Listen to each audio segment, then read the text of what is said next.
조영래 칼럼. 어느 경영인이 겪은 가짜 뉴스와 적폐몰이. 현명관 전 삼성물산 회장의 자서전 위대한 거래를 읽었다. 1990년대 초고 이건희 회장이 신경영 선언을 한 당시 그가 비서실장을 지냈기에 삼성과 관련한 재밌는 비화가 있을 것으로 기대했다. 하지만 눈길을 끈 것은 박근혜 정부 때 마사 회장을 지낸 탓에 적폐로 몰려 엄청난 시련을 겪은 대목이었다.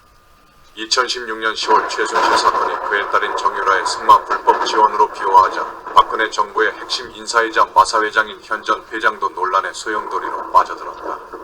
그를 나락으로 몰아간 것은 가짜 뉴스였다. 그해 11월 더불어민주당의 김영권 전 의원은 국회 본회의 현안 질의에서 현 전 회장의 아내를 최순실의 핵심 3인방으로 지목했다. 현 전 회장이 극구 부인했지만 김 전 의원은 아랑곳하지 않고 라디오 인터뷰 등을 통해 가짜 뉴스를 확산시켰다. 결론부터 말하면 현 전 회장은 김 전 의원에 대해 허위사실 유포로 소송을 제기했고 법원은 2018년 11월 발언에 어떤 근거도 없다며 김 전 의원에게 700만 원을 지급하라고 판결했다.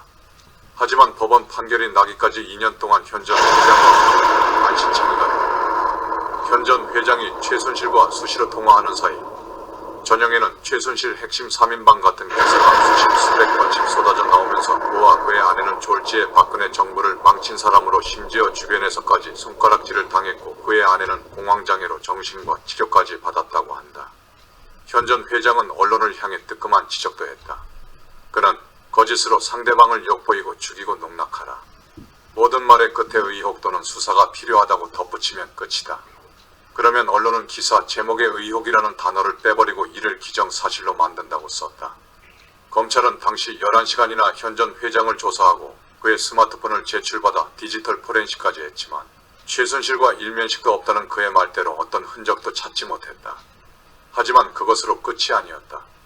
문재인 정부가 들어서자 그를 향한 고소 고발이 줄을 이었다. 그는 마사회 자체 감사상, 고용노동부의 특별감, 농식품부 감사 2회, 감사원 감사 2회를 받았고 무려 10여 건의 고소 고발 사건에 대해 검찰 조사를 받았다. 그 과정에서 마사회 직원 2명이 스스로 목숨을 끊었고 부하의 죽음에 충격을 받은 한 간부도 지병이 악화돼 세상을 떠났다고 한다.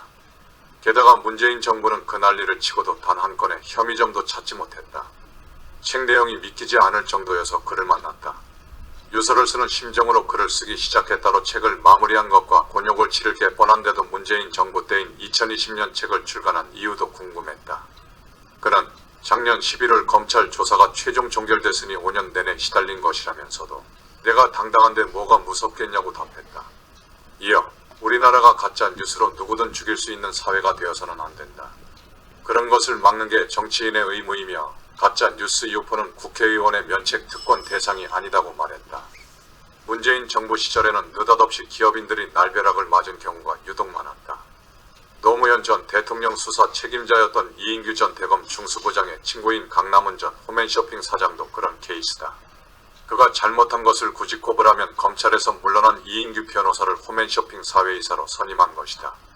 이로 인해 강 전 사장도 각종 고소 고발에 시달렸고 결국 채용 비리로 8개월 실형 선고까지 받았다.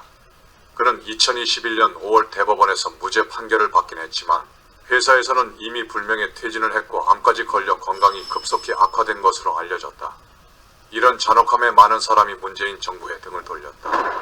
마음에 안 드는 사람을 적폐로 몰아 쫓아내고 그 사람의 배우자나 친구까지 공격의 대상으로 삼았다.